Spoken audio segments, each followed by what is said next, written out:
Allah bersalawat itu bukan berarti Allah mengucapkan salawat. Oh, semoga salawat tercurah kepada guru Gembul. Misalnya, enggak, bukan. Bapak Ibu sekalian, saya manggilnya Bapak Ibu, tapi perasaan ABG ini mana tanda ya?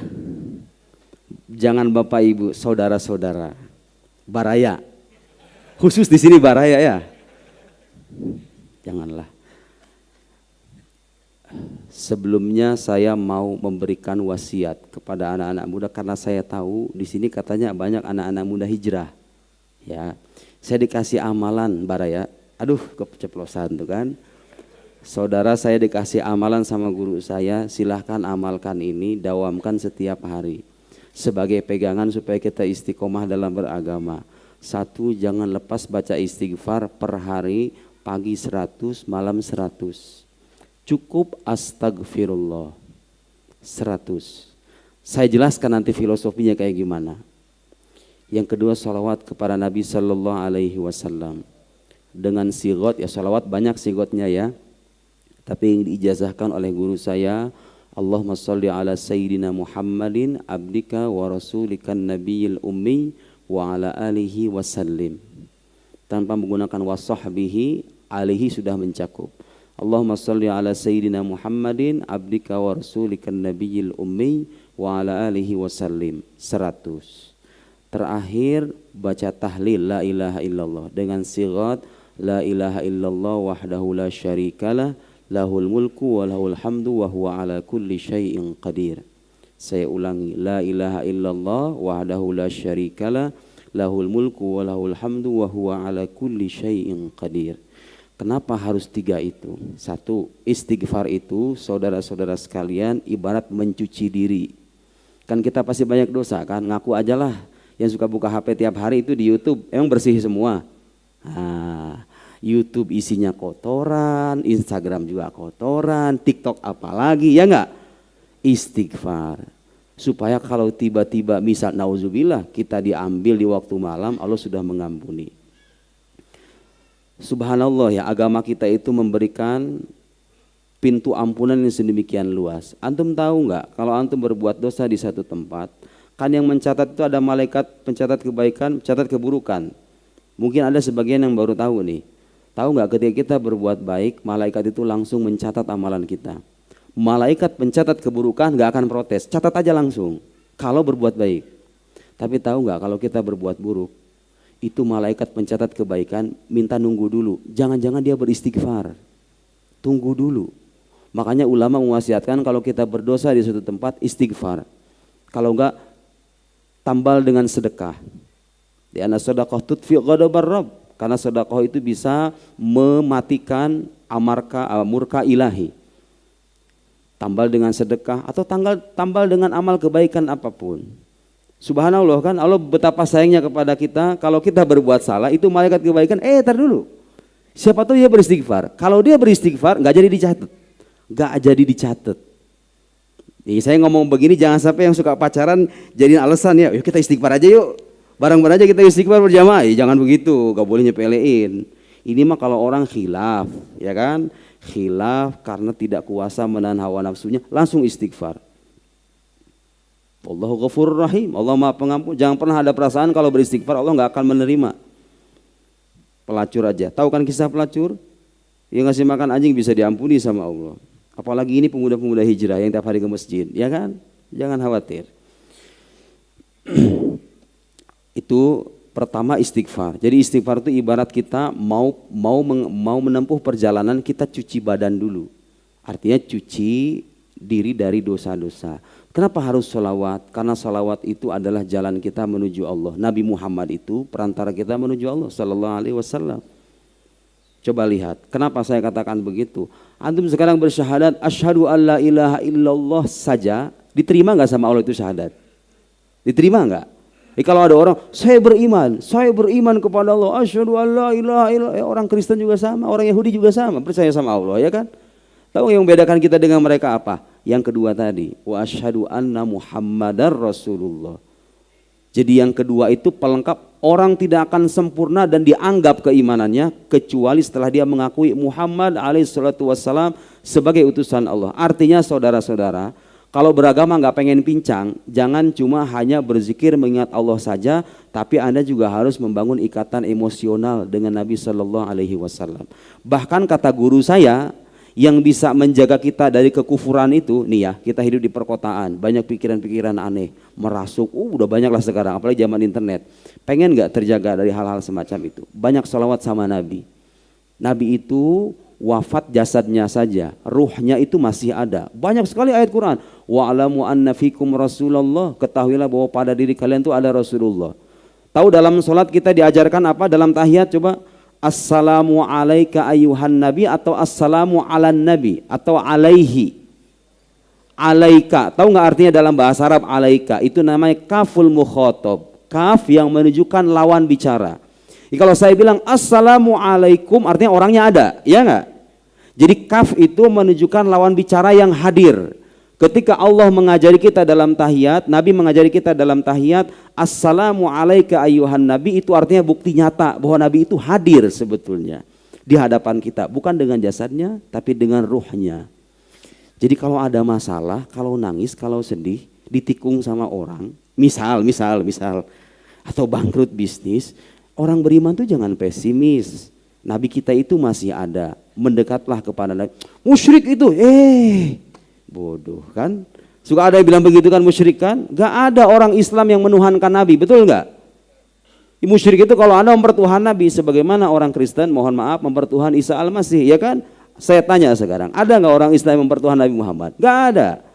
Tapi bahwa Nabi Muhammad adalah perantara, emang benar-benar perantara kan?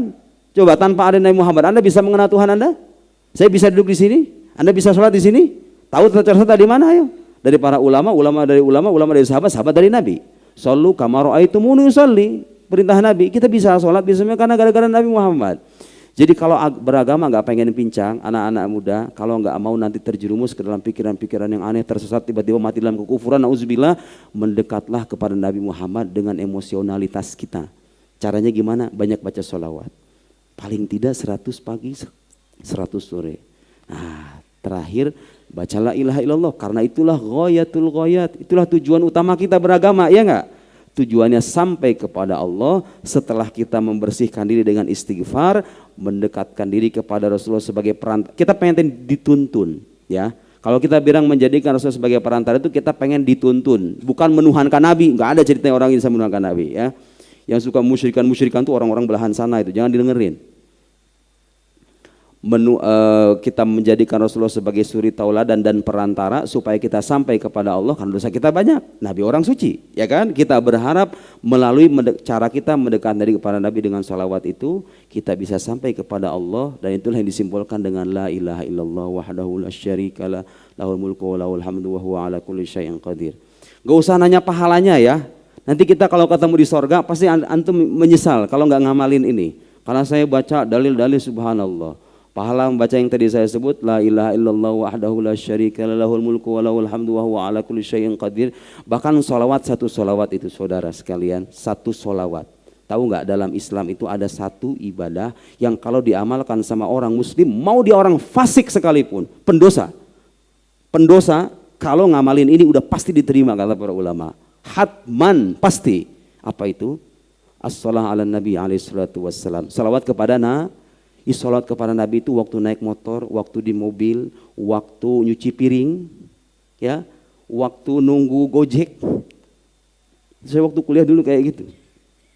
Naik bis daripada 1 jam kira-kira nganggur kan, mending baca sholawat. Tahu nggak satu sholawat itu balasannya, coba bayangin.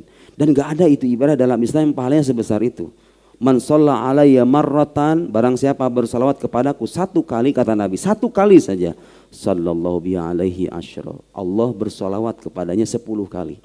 Allah bersalawat itu bukan berarti Allah ucapin salawat, oh semoga salawat tercurah kepada guru gembul misalnya. Enggak, bukan begitu Allah bersalawat, ya. Itu saudara kita, ya, saudara kita, jangan diabaikan. Saudara kita yang harus kita rangkul, ya. Sudah dilihat kan? Cukup tahu bahwa itu salah, tapi bagaimanapun yang salah itu adalah saudara kita sebagai sesama umat muslim. Gak usah dibully, cukup selesai, ya, oke? Jadi ketika Allah, maaf tadi saya ngomongin apa tuh? Gara-gara itu tuh, gara-gara nyebut itu, Iya, salawat Allah artinya memberikan rahmat secara khusus. Dan dalam Islam nggak ada itu. Yang pahalanya ibarat itu Allah bersolat langsung kepada seorang hamba kecuali salat kepada kekasihnya. Pahalanya sangat besar. Bahkan salah seorang ulama asal Mesir, almarhum Syekh Abdul Ba'ith Ibrahim Syekh Abdul Ba'ith Al-Qattani pernah bilang, salah wahidah tafukullal ujur. Satu salawat itu kalau kita resapi, kalau kita bacakan dengan penuh ketulusan, itu bisa melampaui sekian banyak pahala. Salawat kepada Nabi itu luar biasa, saudara. Saya merasakan dampaknya. Dan banyak orang di luar sana menasihati kita, kalau kita dalam keadaan susah, kalau kita dalam keadaan terhimpit, kalau kita pengen terpenuhi hajat, kalau kita ingin dekat kepada Allah, mendekatlah kepada kekasihnya, insya Allah Anda akan dekat dengan Allah Subhanahu wa ta'ala. Jangan lupakan salawat, jangan lepaskan salawat. Baik, sekarang saatnya kita ngaji sedikit ya. Supaya tidak, karena agama itu harus jelas referensinya, harus jelas asal usulnya. Bicara agama itu tidak boleh asal-asalan, harus mengikuti ulama, karena ulama adalah warathatul anbiya, ulama adalah pewaris para nabi. Saudara sekalian, banyak orang di luar sana yang menganggap bahwa beragama itu yang penting beramal soleh aja, berbuat baik aja, betul nggak? Udah dah, yang penting kita berbuat baik aja, nggak penting agama lu apa, ya nggak? Nggak penting agama lu apa, keimanan lu apa, Allah kan tidak melihat itu, Allah melihat kerja nyata kita. Salah. Yang benar berbuat baik, benar menjaga keimanan juga penting. Justru iman itu adalah landasan dari amal soleh. Harus antum mengetahui ya, beragama itu awal mulanya kewajiban pertama kita itu apa? Coba, kewajiban yang dibebankan kepada kita sebagai orang yang akil balik ini apa coba? Bukan, sholat wajib, semuanya wajib, tapi kewajiban yang paling pokok yang pertama kali, awal wajibin alal insan ma'rifatul ilahi bistiqan. Kewajiban pertama bagi manusia itu adalah mengenal Allah dengan keyakinan. Gak boleh ikut-ikutan, harus tahu dalilnya. Gak boleh menjadi muqallid, menjadi orang yang bertaklid, asal ikut aja. Nah, nanti saya akan bacakan bahwa para ulama berselisih tentang imannya muqallid. Sah atau enggak? Kamu beriman kepada Allah? Beriman. Kenapa Allah itu ada? Ya kata guru ngaji saya begitu. Nah, itu namanya muqallid. Muhammad itu ada seorang nabi. Bayang nggak kalau ada orang Kristen datang ke antum kemudian nanya, kamu masih muslim ya? Masih. Percaya Muhammad? Bilang percaya. Nabi iya. Buktinya apa? Saya juga nggak tahu. Hanya ikut-ikutan saja. Banyak kan orang Islam di luar sana yang begitu kan? Itu dosa besar. Anda diberikan kemampuan, otak yang sehat, panca indera yang sehat, diberikan hati nurani, diberikan badan, fisik, tangan, kaki bisa bergerak, bisa belajar, gak digunain buat mengenal Tuhan Anda berdosa besar. Emang Tuhannya beneran ada? Nah, itu pertanyaan juga kan? Tuhan yang beneran ada? Ya iya dong, masa iya Tuhan kagak ada? Sekarang kalau kita perhatikan, coba ya saudara-saudara, semua barang-barang dan makhluk-makhluk ada sekeliling kita itu, ada enggak? Sesuatu yang tadinya itu enggak ada, terus dia ada, tapi dia itu mengadakan dirinya sendiri tanpa sebab. Mungkin enggak sih itu? Ada handphone, saya enggak pernah loh ketemu sama yang buat handphone ini, tapi saya yakin betul dengan akal sehat saya bahwa handphone ini ada yang buat, betul enggak? Jadi alasan bahwa kita kan enggak bisa ngelihat Allah, ya itu mah bukan alasan Allah enggak ada. Emang kalau sesuatu enggak dilihat artinya enggak ada? Saya enggak ngelihat tuh apa yang di balik tas Anda. Misalnya ada uang di situ, tapi saya kan enggak ngelihat. Apakah kalau saya tidak melihat artinya tidak ada? Ya uangnya ada, tapi saya nggak tahu, ya kan? Saya nggak ngelihat. Dan banyak anak-anak muda di luar sana sekarang yang suka mempertanyakan keberadaan Tuhan gara-gara apa katanya? Mana coba sains tidak membuktikan keberadaan Tuhan? Tuhan itu hanya dimunculkan sebagai God of the gaps. Oh, saya udah baca lah yang begituan-begituan, udah kelar lah. Tuhan itu hanya dimunculkan sebagai alternatif ketika sains tidak bisa menjawab. Sekarang sains sudah bisa menjawab semuanya. Tuhan gak ada dong kalau begitu. Lupa. Coba tanya sama dia. Saya mau nanya, dulu alam itu bagaimana adanya? Itu rata-rata orang-orang ateis kalau udah bicara begitu kelihatan bodohnya.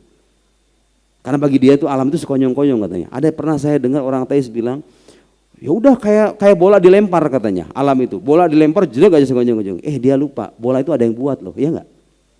Bener kan? Ada gak bola tiba-tiba jelek begini gak ada yang buat, mungkin gak? Ada lagi orang ateis bilang, enggak. Alam itu muncul seperti halnya dedaunan yang jatuh dari pohon begitu saya tiba-tiba. Dia lupa. Daun itu bisa jatuh gara-gara tekanan udara kan? Ada sebabnya nggak pada akhirnya? Gak ada fenomena alam semesta. Tadi yang gak ada kemudian ada tanpa ada sebab, ya kan? Nah, kalau kita sudah meyakini itu, meskipun kita tidak melihat, nah kita harus juga konsisten dong. Kalau begitu alam semesta dan ilmu modern membuktikan alam itu tadinya kan nggak ada. Paling tidak teori Big Bang yang banyak diamini oleh para ilmuwan itu kan mengatakan alam ada permulaannya. Oke, kalau ada permulaannya berarti ada yang menciptakan dong. Ada sebab dibalik kebermulaan alam. Ya ini kan bermula tuh. Anda juga bermula kan? Ada awalnya gitu loh. Kapan lahir tanggal sekian itu permulaan Anda. Anda ada sebabnya. Segala sesuatu yang bermula sudah pasti ada sebabnya. Jadi walhasil sangat masuk akal kalau kita mengatakan Tuhan itu ada karena itu memang itulah tuntutan nalar sehat kita.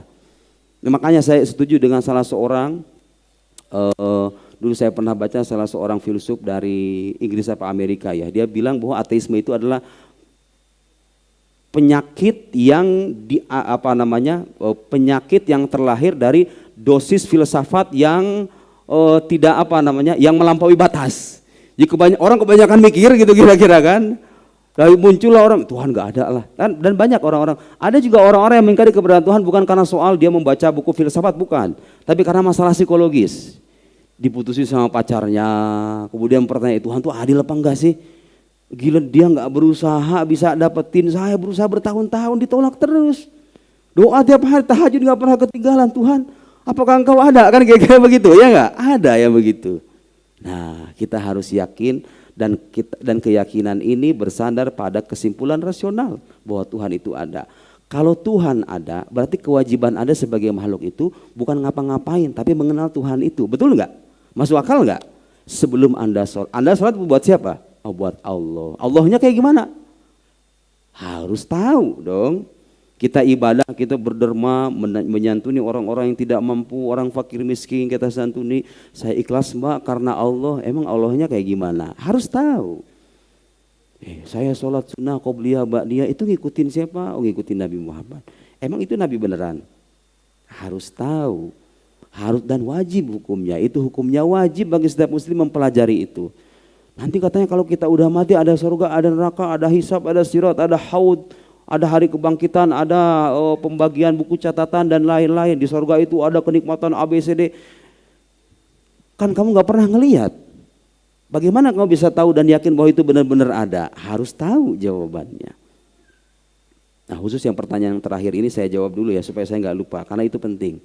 Banyak tuh anak-anak muda di luar sana mengatakan kita nggak pernah kok ngeliat begituan. Itu cuman dongeng-dongeng aja supaya manusia pengen mendapatkan keabadian yang nikmat yang abadi. Dimunculkanlah ide tentang sorga. Suka ada yang bilang gitu kan?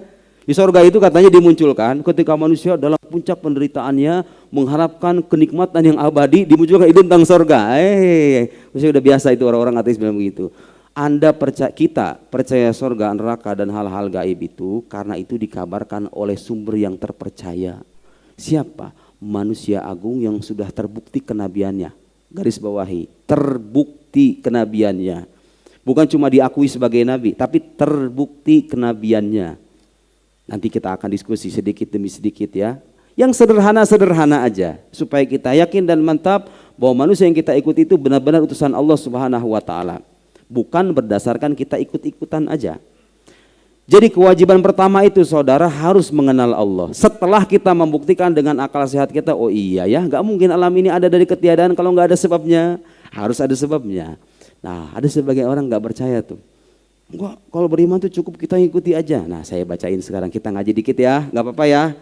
Halo, ibu-ibu, ibu-ibu itu sama ABG juga ya kayaknya ya. Gak apa-apa kita ngaji sedikit ya supaya Anda tahu bahwa kalau Anda beriman cuma ikut-ikutan doang, nggak pakai otak, nggak pakai akal. Maksudnya dalam arti nggak tahu dalil-dalilnya, iman Anda tuh diperselisihkan oleh para ulama, keabsahannya. Lihat, Imam Sanusi ini salah seorang ulama besar yang salah satu bukunya saya syarah tuh di buku terbaru tuh. Nah itu tuh, Imam Sanusi. Boleh punya kitab Ummul Barahin, itu saya sarankan untuk dibaca karena itu kitab ringkas dan tipis, tapi sudah mencakup sebagian besar akidah Islam. Cukuplah buat bekal. Yang sibuk-sibuk kerjaannya bisnis, jual beli online, nggak ada waktu buat ini, udah baca itu. Pahami tapi ya, bukan cuma dibaca kemudian selesai, enggak dipahami. Imam Sanusi dalam syarah Ummul Barahin, ini yang bahasa Arabnya. Beliau punya syarah juga Imam Sanusi itu. Yang saya tulis itu syarah berbahasa Indonesia. Lihat dari namanya saja, Ummul Barahin. Apa artinya Ummul Barahin? Induk dari bukti-bukti. menunjukkan bahwa akidah Islam itu semua ada buktinya.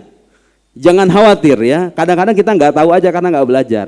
Tapi semua akidah Islam dari A sampai Z itu ada buktinya semuanya. Tuh Imam Sanusi yang buktiin.